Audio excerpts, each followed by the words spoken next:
E aí, galera, vamos seguindo aqui. A gente começou, viu lá na primeira parte da aula, o começo de reações químicas, processos com reação, e nessa segunda parte agora a gente introduz o conceito de reação de combustão, tá? Só lembrando que isso ainda está dentro do capítulo de processos reativos, tá? Só para isso ficar bem claro. A gente vai observar os detalhes e toda a teoria envolvida por trás desse tipo de reação, que também é amplamente usada nos processos de engenharia, especialmente na engenharia química. Tá? É uma coisa que está muito conectada à nossa área.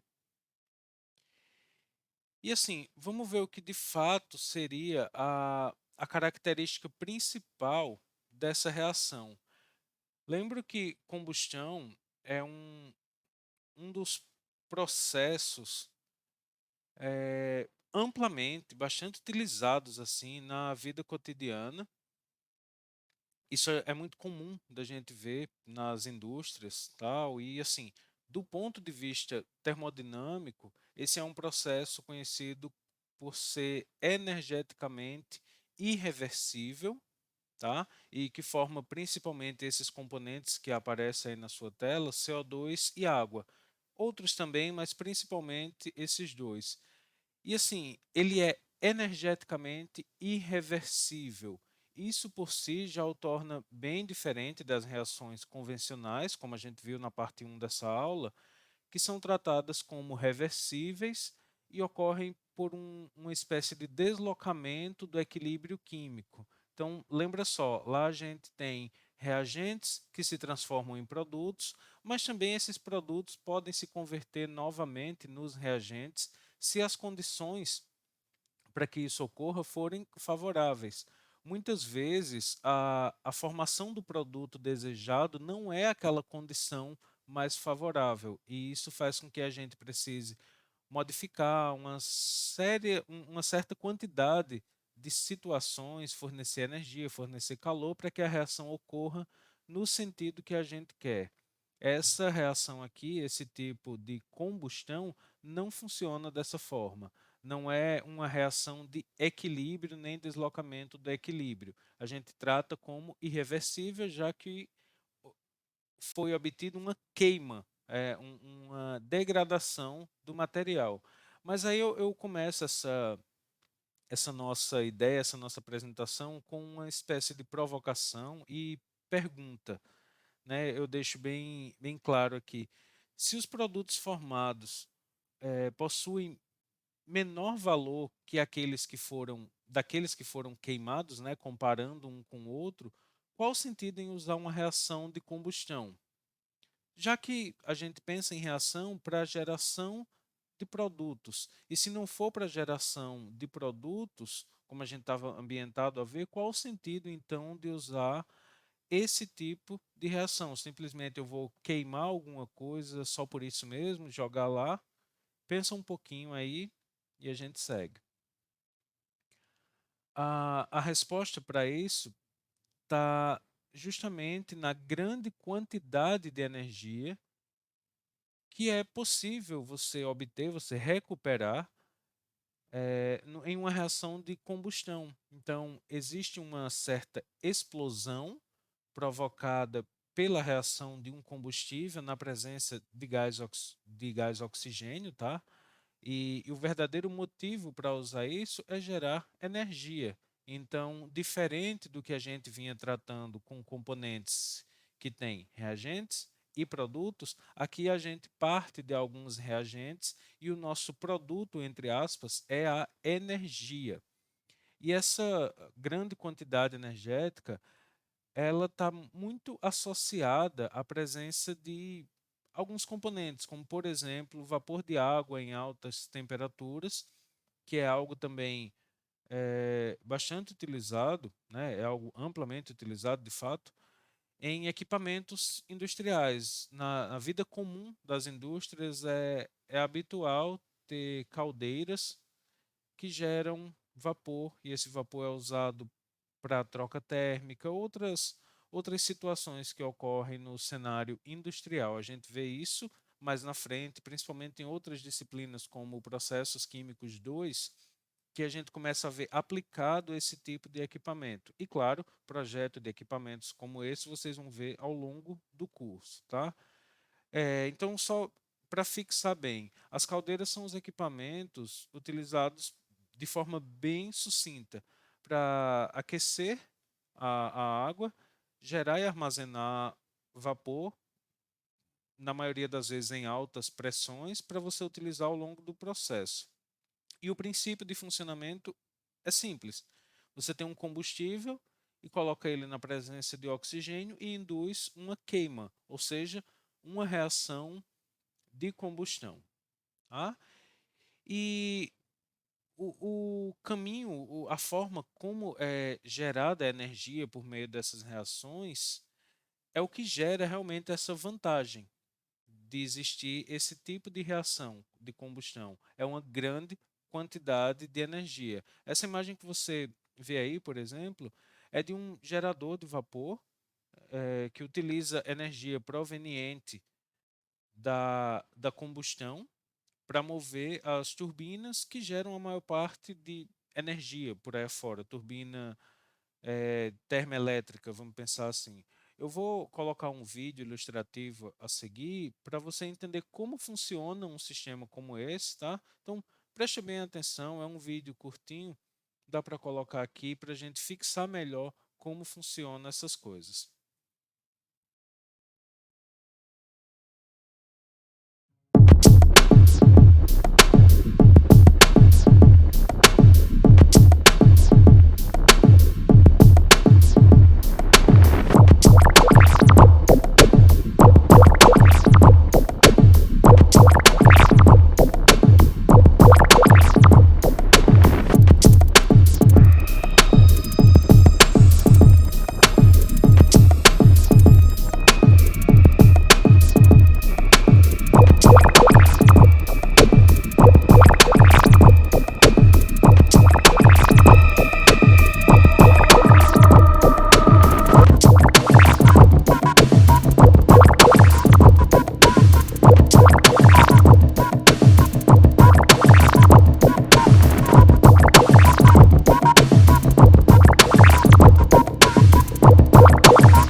Depois de a gente ver isso aqui, como funciona, eu acho importante mencionar que o projeto de equipamentos de geração de energia, ele é feito usualmente por profissionais da engenharia mecânica, tá? Deixar isso bem claro.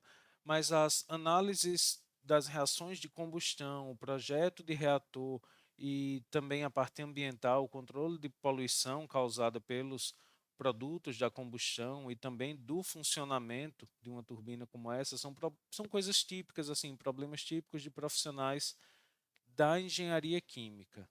Tá? Então, em relação às fontes de combustíveis para esse tipo de processo, o que a gente tem é que a maior parte desses que são usados em fornalhas de combustão para esse tipo de unidade industrial de energia são esses mais comuns. A gente está, inclusive, habituado a ouvir o carvão, tá? Os óleos em geral que tem por aí, hidrocarbonetos de alto peso molecular, e gases como o gás metano. Tá? Só um exemplo. Nas indústrias de biotecnologia, por exemplo, como na produção de bebidas derivadas da cana-de-açúcar, tá? A gente tem o uso do bagaço da cana como um combustível para gerar energia. Isso, inclusive, até chama a atenção para esse detalhe, é uma área que está em constante crescimento e seria algo muito interessante de ser aprofundado por profissionais da engenharia química atuais, pessoas que estão envolvidas nesse processo de formação. Eu acredito que isso seja uma área muito interessante porque ainda tem muita tecnologia para ser desenvolvida, principalmente no sentido de otimizar o andamento dos processos. Os processos já existem, já vêm funcionando, mas ainda tem muita coisa para ser acrescentada. Então, é uma área, como a gente costuma falar, uma área que é promissora, tá? Eh, eu até coloquei, deixei no detalhe o link de uma matéria publicada da Unifesp que trata sobre esse assunto. Eu vou deixar o link na descrição do vídeo, tá? Então, eu sugiro que você dê uma olhadinha neles para ler essa matéria na íntegra e procurar mais detalhes, tá? E aqui voltando para os tipos de reação de combustão, eu deixo aqui algumas conhecidas como reações principais. Analise cada uma delas, tá? Deixo até uma sugestão que você busque na literatura. Tem uma série de materiais disponíveis, ou na internet também, qual seria a quantidade de energia associada a cada uma dessas reações que você observa na tela. Quanto é gerado de energia em cada uma dessas reações? Observa isso e depois traz para a gente comentar, vamos discutir aqui para pensar como seria interessante usar cada uma dessas reações para gerar energia de fato, que é o que a gente já vem falando, né? E também voltando para o nosso contexto de cálculos na engenharia, eu comento sobre um detalhe muito importante para o processamento de componentes nesse sentido e para a geração de energia por meio de reações de combustão. Eh, por razões puramente econômicas, como tem, o oxigênio é o componente mais usado para esse tipo de reação. E as razões são bem conectadas assim a essa questão econômica e química, né? Também, se ele não tivesse uma função química, isso não seria possível. Esse componente, né, o oxigênio, tem a capacidade de oxidar diversos outros componentes que existem e libera grande quantidade de energia. Espero que você tenha feito a pesquisa, ou se não fez, vai voltar para fazer sobre aquelas reações e você vai ver o quanto cada reação daquele tipo fornece, o quanto de energia fornece para o nosso sistema. E aí eu pergunto, de onde vem esse oxigênio, né? O oxigênio, ele vem basicamente do ar atmosférico. E as razões, como eu já tinha até citado no início, razões são questões econômicas. O ar é gratuito. Então, pensa sempre em como vai usar esses componentes. Se você tem oxigênio livre, oxigênio de alta pureza, ele vai ser mais caro. Se o seu processo não tem uma demanda para essa alta pureza de oxigênio, usa o ar comprimido, joga no seu meio e você vai ter uma quantidade de oxigênio disponível. Eu até coloquei o detalhe na tela, você consegue enxergar também, tá aqui em cima, você consegue ver. No ar, a gente tem basicamente essa é uma composição bem aproximada assim dessa quantidade de nitrogênio, 78,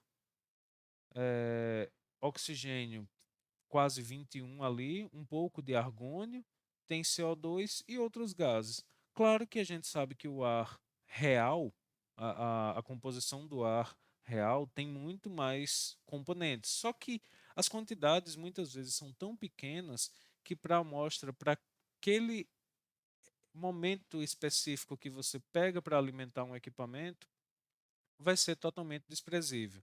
Eu até fico pensando assim como seria possível a gente determinar essas quantidades, é que assim, a gente vê até em alguns cálculos, eu lembro agora que a gente usa muito a proporção 79-21, aquela proporção nitrogênio, oxigênio 79-21. Veja que o 79 do nitrogênio, na verdade, seria o nitrogênio e outros componentes que não fazem parte ali do que a gente interessa. Então, até posso sugerir que você chame dessa forma. Existe no ar o oxigênio e componentes que não são oxigênio, que a gente entende ali como sendo principalmente, né, na sua maioria esmagadora, o nitrogênio. Ah, e outra coisa que é interessante é que o nitrogênio age como um componente inerte em muitas equações de transformação química. Isso é relevante para o nosso sistema, porque para o nosso estudo agora, pensando assim, já que ele não impede que uma reação ocorra e também não participa de modo efetivo de muitas dessas reações. Tá? Ficou claro isso? Eu até sugiro também, se não ficou muito claro, procura saber um pouco sobre inertes em reações químicas. Compostos inertes em reações químicas. É uma coisa interessante de ser observada. E assim, pensando já nessa coisa de reações, o que ocorre, o que deixa de ocorrer. Quando a gente tem uma reação de combustão, a gente tem que vários gases podem ser gerados. Por isso eu estava falando ali de composição de gases, de vapor, essas coisas que a gente vem estudando. Então, observa só, é uma prática muito comum nas indústrias analisar os vapores que foram gerados em reação de combustão, para saber qual o nível de transformação que aquela reação promoveu, né? O nível de transformação que ocorreu ali de fato. Imagine o seguinte: se uma reação ocorre de forma completa, são gerados produtos de uma determinada característica. Se for uma reação incompleta, a gente tem outros produtos. Então, olha só, você pode analisar quais reações ocorreram por meio da análise de gases que saem de chaminés no geral, tá? Então fica com isso em mente, porque a partir disso a gente pode analisar tanto os gases diversos como também a quantidade de vapor de água que foi gerada nesse nosso contexto, tá? Uma análise bastante conhecida é a análise de Orsat, inclusive tem um manual desse tipo de análise que eu vou deixar também o link na descrição para você baixar, que fala explicando exatamente como funciona esse tipo de análise. É algo relativamente simples, do ponto de vista de análise química, é simples. Essas análises são feitas assim, considerando os gases presentes, mas a gente precisa definir como é a análise, já que a gente trabalha com duas coisas. Vocês já viram o nome que apareceu aí na tela de base seca e base úmida. E qual a diferença entre isso? Apenas para calcular e entender se os percentuais de fato de cada componente, você está considerando ou não a água presente, já que além de alguns gases que são gerados, é gerado também vapor de água. E muitas vezes a quantidade, o vapor de água, ele não é parte da reação, ele fica ali, entre aspas, como um subproduto, tá? Então, vamos resolver esse exemplo aqui e entender melhor como fica, né? Como funciona esses cálculos para a nossa base úmida e base seca. Para fazer essa transformação assim de base seca para base úmida, antes eu chamo a atenção que tanto pode ser necessário a gente fazer o cálculo de base seca para base úmida, como de base úmida para base seca. Base úmida para seca é bem mais fácil, é bem mais direto, por isso eu trago esse exemplo para a gente discutir aqui, que fica melhor para poder entender. Então, primeira coisa, é dado no problema a composição de cada componente, 65, 14, 11 e 10. Eu fiz a soma, claro, isso deve ser sempre feito para analisar se esse total dá 100%, tá? E aqui o que ele quer saber é a composição desse gás que está em base seca para a gente obter ela em base úmida, tá? E assim, se na composição já é informado lá que tem 0,07 de água, a gente tem que a composição relativa seca é 1 menos isso aqui. E por quê? A gente está falando em composições. Se eu sei que 0,07 é de água, a quantidade complementar até chegar no meu 1, na fração 1, ou no meu 100%, é isso aqui. Então, 1 menos 0,07, que é o valor dado, eu tenho o meu 0,93.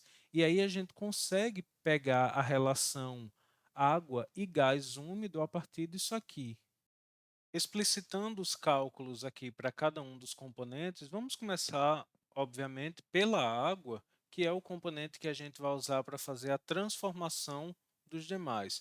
Então, a primeira informação que foi dada é que a fração molar, né, dele lá é de 0,07. Então, mol de água por mol de gás úmido 0,7.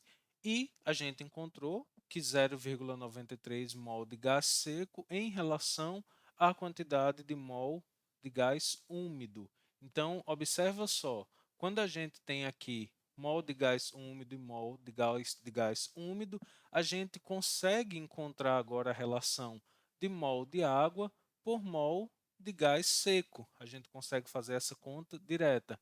Então, 0,0753 mol de água por mol de gás seco. E aqui eu coloquei para a gente assumir uma base considerando 100 mols de gás seco.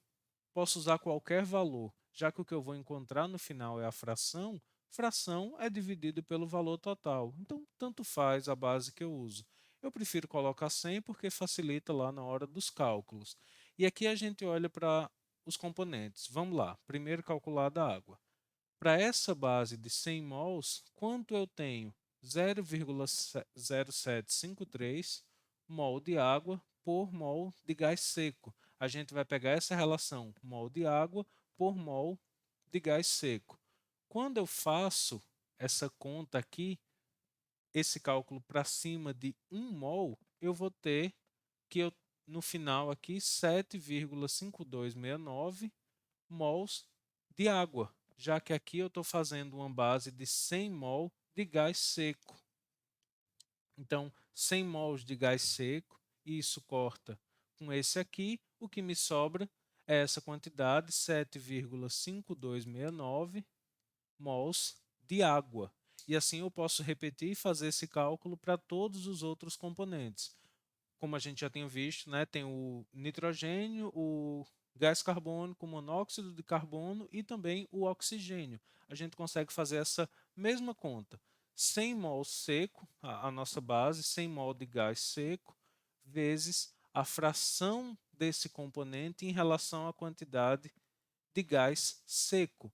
Dos componentes que já foram dados, né, desses que a gente comentou agora, já tem esses dados. Então, seria os 65%, 14%, 11% e 10%. O que a gente precisou encontrar foi o da água, já que estava em base seca e não em base úmida. Mas a quantidade de mols de cada componente em relação a mols de gás seco já foi dado. Então, para os demais, vai ficar simplesmente 100 vezes a fração de cada um deles em relação à base seca.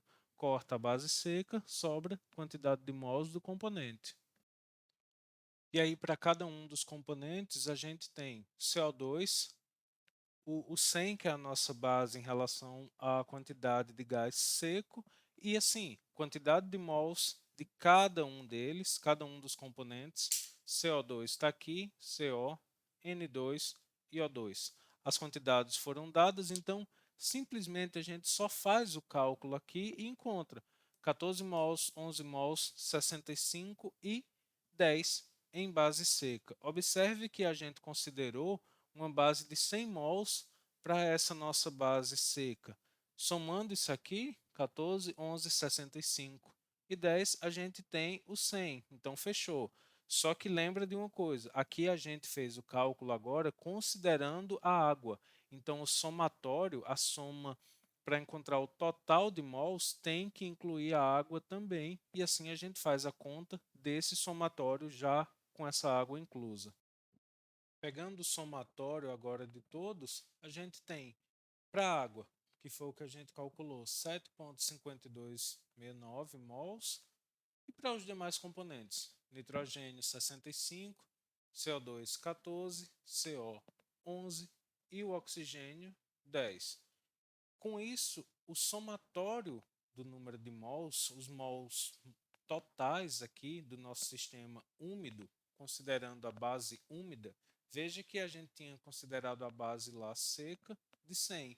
Somando com o da água, obviamente, é só somar com esse valor que é o da água. Os demais a gente já conhece. E aí, para a gente calcular essa composição, essa fração de cada um, claro, calculei da água para a gente conferir, mas é, obviamente, o valor que foi dado para a gente no início. Então, esse aqui está ok. Calculou para o nitrogênio, é a quantidade de mols do nitrogênio em relação à quantidade total. Lembra sempre que fração é a quantidade desse componente dividido pela quantidade total. Beleza? Tem aqui o valor. CO2, a quantidade de CO2 dividido pela quantidade total. Mesma coisa para o CO, mesma coisa para o O2. Então, a gente determinou aqui todas as quantidades necessárias, todas as frações em base úmida. Se você fizer o somatório, isso aqui dá aproximadamente 1, teoricamente dá 1, mas como a gente não considerou todas as casas decimais, não chegou até aquele ponto, né? Então, assim, se a gente fizer a conta direta aqui, ele vai dar um valor próximo de 1. E é simplesmente isso que tinha para determinar as frações de cada componente em base úmida. E depois, aqui na sequência, outra coisa muito relevante é a questão de utilizar reagente em excesso em uma determinada reação. Você deve lembrar que a gente já falou isso em aulas passadas, né? A gente falou, como você já vê aí na tela, que a prática consiste em alimentar o componente, aquele componente tido como mais barato em relação ao mais caro. Isso para garantir, claro, que todo reagente possível de reagir reaja prontamente. Preste bem atenção nessa frase. Todo reagente possível de reagir reaja. Por que eu estou falando aqui todo reagente possível e não todo reagente? Porque, como a gente já viu lá da parte inicial, nas reações, não necessariamente todo componente vai reagir.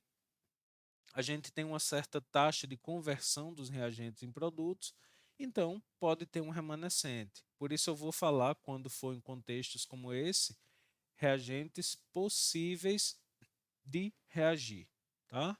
Só para ficar claro. E como a gente fala aqui, componentes como o ar, ele é um fornecedor gratuito de oxigênio. Então, qual componente vai ser considerado aqui para ser colocado em excesso? O ar, com certeza. Então, vamos aqui também de novo fazer esse exercício, fazer um cálculo com esse tipo de problema que tem ar em excesso e tem uma reação aqui de combustão, tá? A gente vai fazer ele aqui de forma comentada, explicando cada detalhe. É um exemplo do livro, tranquilo, você consegue ter acesso a isso, mas vamos ler aqui. Ar teórico em excesso. 100 mols por hora de butano e 5.000 mols por hora de ar são fornecidos a um reator de combustão. Calcule a percentagem de ar em excesso. Simplesmente ele pede aqui para que seja calculado o percentual, né, aquela percentagem de ar que está em excesso. Depois, claro, a gente vai ver todos os detalhes do porquê, já introduziu aqui, mas ainda continua vendo mais, tá? Então, vamos lá ver a resolução disso. Repetindo aqui, a gente tem uma situação que tem ar teórico e em excesso, né? Só para a gente ficar bem claro. 100 mols de butano, mols por hora de butano, e 5 mols de ar são fornecidos a um reator de combustão. Aqui nesse caso pede exatamente para calcular só a percentagem de ar em excesso. A primeira coisa que a gente precisa observar aqui é o seguinte: como é uma reação do butano com o ar, a gente analisa, isso aqui é uma reação de combustão, então o butano só vai reagir com o oxigênio, já que o nitrogênio, que seria o outro componente do ar, ele entra como um material inerte, tá? Então, pela estequiometria, se a gente analisar aqui, considerando a combustão completa, essa reação precisa ser ajustada. Então, a gente tem que, para cada mol, ou para cada mol por hora do C4H10, a gente tem 13,5 O2, resultando em 4 CO2 e 5 H2O, tá? Essa é a reação considerando a estequiometria. Então, observa aqui, cada mol do C4H10 consome 6,5 mols de O2, né? 1 para 13 sobre 2 ali, então 1 para 6,5. Diz no nosso sistema que foi fornecido 5 mols por hora de ar. E lembrando que esse ar a gente pode fazer os cálculos considerando 79% de nitrogênio e 21% de oxigênio. Então, o que vai entrar na nossa conta aqui é o balanço do oxigênio, tá? Então, fazendo essa relação 5.000 mols de ar, ele representa, na verdade, 1.050 mols do oxigênio. E daí a gente tem o seguinte: para o sistema, os 100 mols de butano, que vão consumir 650 mols de oxigênio. Essa é a quantidade teórica. E esses 650 de oxigênio, quanto representa para o ar? Ó, se o ar é 21%, 21% de oxigênio, é só a gente pegar o valor e tirar 21%. Então, nesse caso, 650 mols de oxigênio eu vou conseguir obter a partir de 3.095, cerca de 3.095 mols de ar. Então, a quantidade que foi adicionada, né, o que está em excesso aqui seria a quantidade fornecida menos a quantidade teórica, e isso dividido pela quantidade teórica. Foi fornecido 5.000, a gente tem, teoricamente, que só precisaria 3.095. Né? Fazendo essa relação com o teórico, a gente tem esse final 61,56, pouco mais de 60% de ar que foi colocado de forma adicional no nosso sistema. E voltando aqui, como eu já tinha até comentado na aula anterior, falando sobre processos reativos, assim como um todo, a gente tem que o processo de balanço de massa, ele é essencialmente o mesmo. Então, observe sempre que essas orientações que já foram dadas vão seguir, vão ser as mesmas, tá? Mantenha sempre isso em mente quando for fazer os cálculos. E assim, trago o detalhe: componentes não reagidos, produtos, coprodutos, subprodutos devem sempre aparecer, tá? Uma dica é que, se há apenas uma reação envolvida, pensando lá naqueles três métodos que a gente falou de resolução, os três métodos são igualmente convenientes assim para resolver. Mas se você tiver um sistema com reações em cadeia ou reações paralelas, eu sugiro utilizar os balanços atômicos inicialmente, para começar a resolver o seu sistema. Aqui eu deixo um exercício para você. Esse é um exercício mesmo, vai ficar para você fazer. Nesse, a gente tem aqui conceitos de conversão, combustão completa e incompleta de componentes aparecem. Então, faz ele realmente. Eu deixo bem essa sugestão. Faça ele, comente sobre as dificuldades que teve e deixe a resposta. Assim, comenta aqui para poder a gente discutir com um maior aprofundamento, tá? E era isso que tinha para apresentar nessa aula hoje. Tá aqui nossas referências, como sempre, para ficar registrado, e finaliza por aqui. Valeu, até a próxima.